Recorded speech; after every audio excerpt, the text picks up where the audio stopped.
Hey guys, in this video I'm going to show you how to backup and restore WhatsApp messages. So let's get started. Launch WhatsApp.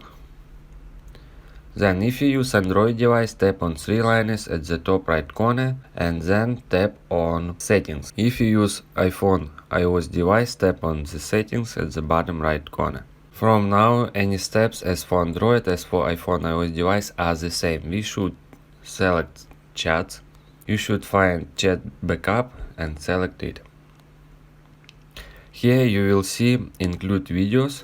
You just swipe the slider to the right side to enable include videos to your chat backup.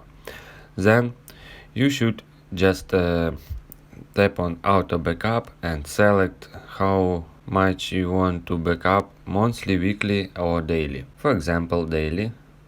Then go back. And now we should tap on backup now. This means your chats now backup, and then you can delete your WhatsApp application or log into another device to your WhatsApp after backup, and then log into your account on any device or reinstall your WhatsApp app. You log into your account and you will restore all your chats and chat history with media file. If you guys have any questions, let us know at the comment below. If not, don't forget to like and don't forget to subscribe.